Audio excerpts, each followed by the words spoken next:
Hello tout le monde, bonjour, bonsoir, et qu'est-ce que c'est? Well, welcome to an all-French affair. Well, you know what? I tried the French edition of this commentary, but it's probably not gonna work. Hey everybody, what's up? What's new and what's going on? And welcome to the 2015 Toronto Open Women's Doubles Semifinal. And on the far side of the court, we have Nadianie Ouaqouaq-Bergeron. If you want me to pronounce it, it's not gonna happen because I have no clue how to even start pronouncing that name, especially with a slight French accent. Not gonna help. Not gonna help. But her partner is gonna be Virginie Savard, much easier to pronounce. And on the near side of the court, we have Beaulieu and Stephanie Pakenham, which is definitely the easiest to pronounce out of these four players. Mind you, my French is non-existent, so yeah, don't expect me to get the names right, and really expect me to butcher all their names all the time, pretty much. Anyway, but yeah, it's irrelevant to what's happening in this game so far. It's already gotten started, and we got two extremely good pairings coming up in this semifinal. Just because I did a little bit of background research. I've never seen these four players before. I've never even seen their names before. And that's just because it's not because they're not super famous, all-star, awesome people, MVPs. It's just that I don't really get a chance to follow players from Quebec or many national players from anything outside of Southern Ontario, really. Yeah, I got too much to do, not enough time. You know. Life and all that stuff. No, I'm just kidding. I got nothing going on.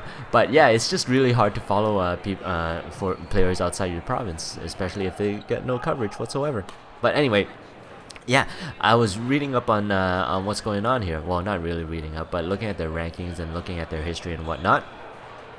And this is definitely a really good matchup, just because on the near side of the court, Beaulieu and Stephanie Pakenham. I don't think either of these players have played with each other at a national tournament before. Therefore, their rankings together in women's doubles is non-existent.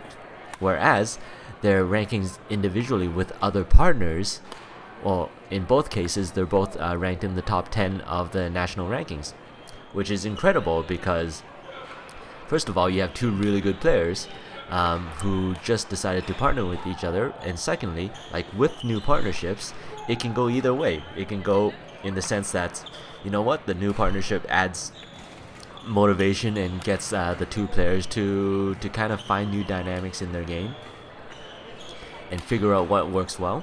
But at the same time, sometimes it can be destructive in a way, in the fact that, well, you're in a new partnership. You're not really sure the types of shots that your partner hits. You're not sure about their court coverage, and maybe that can get you guys to kind of miss out on quite a few opportunities, miss out on rallies, and make a few more mistakes just because you're kind of hesitant to see who's going for what shot. So it's gonna be kind of cool to see, what comes out from this partnership. And I mean, if they made it into the semifinal, you can kind of expect them to kind of be on the good side already, right? As in, it's like, you know what, this partnership is working out pretty well. We're finding out what works well. But at the same time, if their opponents were to find something to exploit, find something that they're not really good playing together as, then the game's gonna turn completely around. But so far they've been doing a pretty good job, already extending a 5-point lead. Whereas anyway, on the far side of the court, we have Nadianie and Virginie, who are also ranked in the top 10 and ranked in the top 10 playing with each other. So they're definitely, yeah, they are definitely the team to kind of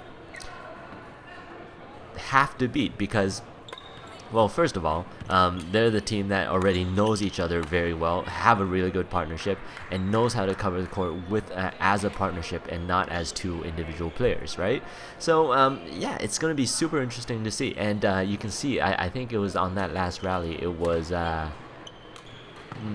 was Virginie that went with the big kill and the big finish afterwards, whereas her opponent knew the attack was coming and was able to cover the other side of the court if their opponents were counterattacking. And that's the type of game you see with players that already know each other's game.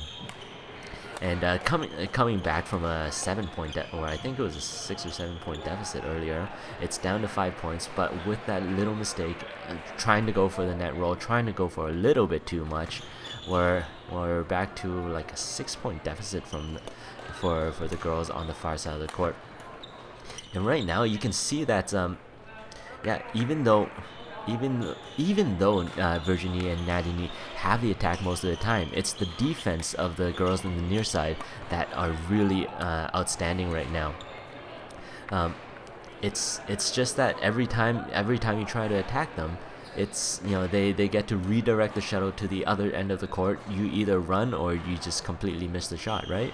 And that's what's getting them so many points. 11-5 at the mid-game interval. And this is pretty astounding for a new partnership to be able to beat somebody, an opponent in the top 10 fairly easily so far. But usually at the beginning of every match, the first few points, you're just trying to figure out what your opponents are doing, where your advantages are, and where you kind of struggle, and try to change your game based on that. And before they start off their game after the mid-game interval, I'd like to mention that we have some really high quality players just on the screen right now, because on the far court, Michelle Lee and Alex Bruce are duking it out against each other in the other semifinals for the women's doubles. So I guess in a way we have an all Ontario versus all Quebec semifinal matchup. And I know that in many people's minds, what's going on in the far court is actually what they would consider the real final, just because on this side you don't really have Olympians duking at it, and you can see that there's a complete difference in the type of play between the two courts. On the far court, you have a lot of very, very strong attacks, a lot of net kills, a lot of flat play, very, very high intensity battles. Whereas on this side, the types of shots that you make are very defensive in a way. Comparatively very defensive, just because you're going for more counterattacks. You know that your opponent's smashes aren't quite as strong as somebody who's played in the Olympics, and you can actually block and counterattack and kind of maneuver your opponents even though you're in the defensive. And this is a great finish so far, extending the lead already. 15-7 is the scoreline, and we're 7 or 8 minutes into the game, and you can tell that this new partnership, I keep on thinking it's a new partnership. Maybe it's not even a new partnership. You never really know just by rankings itself, right? But based on rankings, this new partnership is doing really well. The coverage of the court is so amazing, and in fact, they're turning things around on their opponents, right? That attacking clear into the middle, right between the two players, and the two veterans on the far side of the court, which have a lot of experience playing with each other, just couldn't decide who wanted to get the shot, and leaving it for the birdie to drop. So that's definitely not good for trying to get back the momentum of the game. But this is the way it is. 10-point advantage already, and you can see the dominance of this new partnership so far. And it seems like everything they're doing is working out very well. Like one flick serve getting their opponents into trouble, and that was an easy winner. And these easy points are not going to get you into a final.